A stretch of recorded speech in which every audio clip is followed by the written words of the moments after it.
The notification chimed halfway through dinner. A bright, cheerful sound that didn't match the way Zoe flinched. My 13-year-old stared at her phone as tears welled up fast and silent. Liam, 10, leaned over her shoulder, squinting. "Mom," Zoe whispered, voice thinning. "Look what Blake posted." I took the phone. A photo filled the screen. Our dented silver sedan parked outside my sister Caroline's house in Westbrook Heights. White columns, sculpted hedges, a gated drive. Through the iron bars you could see the blue shimmer of a pool, the caption cut deeper than the image. "Poor cousins living free in our mansion. Somebody call a charity." The likes were climbing. Laughing emojis multiplied by the second. Someone commented about our hand-me-down clothes. Another joked about freeloaders. Zoe's face crumpled as she kept scrolling. Silent tears falling onto the table. "Why would he say that?" Liam asked. "We were just visiting." "I know," I said quietly. "Everyone at school will see it," Zoe whispered. "Blake's friends went to her school." That was the worst part. The audience. I set my fork down carefully. "Finish eating. I need to handle something."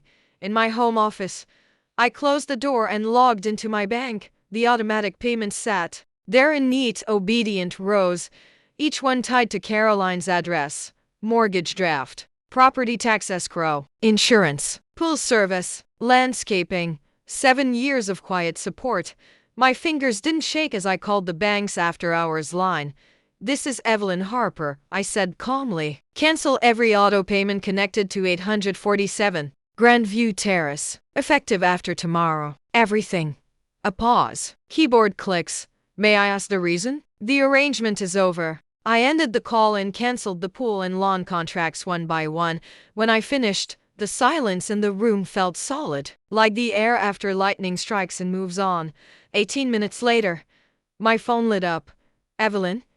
What did you do?" Caroline burst out. "My bank called. They said the mortgage draft is canceled."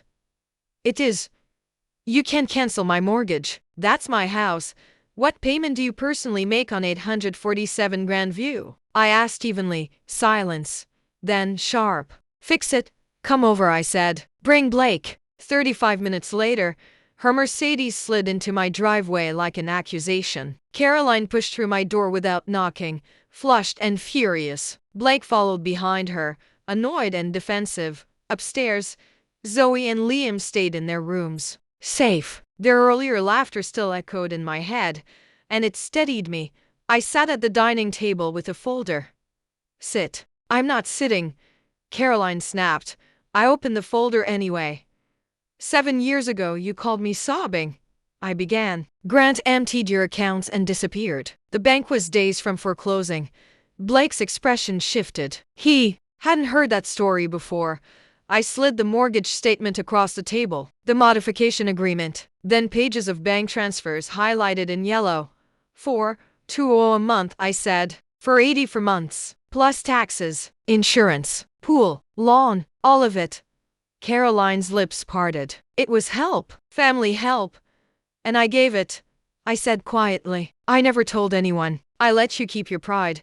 I turned my phone around so they could see the post. The comments. Zoe's name tagged in a reply. "And then your son used your mansion to humiliate my children." Blake went pale. "I didn't know you didn't bother to know," I said.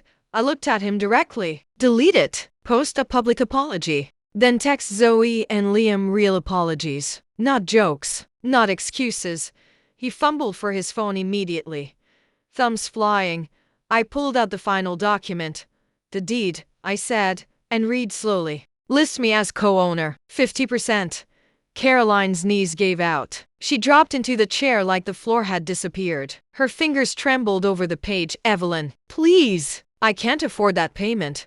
"You can't afford this lie anymore," I replied. "Not after Blake used it to hurt my kids." Blake swallowed. "I deleted it," he said quietly. "I posted the apology. You can read it." I did. I was wrong. I was disrespectful. I was cruel. I'm ashamed. His voice cracked as he turned toward the stairs. "Zoe." "Liam." "I'm sorry." Soft footsteps sounded behind him. Zoe stood in the doorway, Liam just behind her. Blake faced them fully. "I thought I was being funny." "I wasn't. I was mean. You didn't deserve that." Zoe held his gaze. Don't do it again. I won't, he whispered. For once, he sounded like he understood what it cost. Caroline reached for my hand. Give me time. Until the end of the month. I'll figure something out. You've had 7 years, I said. You take over the mortgage next cycle, or we list the house this week. If you want my half, refinance and buy me out. Those are the choices. Her shoulders sagged. She grabbed her keys and left without another word. 2 weeks later, a realtor's sign stood tall on Grandview Terrace. Caroline moved into a smaller place closer to work. Blake transferred schools. The mansion found new owners. On closing day, my share hit my account. That night, I opened 2 college funds. One for Zoe, one for Liam. Then I made spaghetti like it was a celebration. We ate slowly. Nobody reached for a phone. Zoe laughed once, small, surprised, real. Liam asked for seconds. I watched them, feeling something heavy finally lift. Revenge isn't shouting. It isn't humiliating someone back. It's protecting your children. It's correcting the story. It's choosing the right kind of wealth.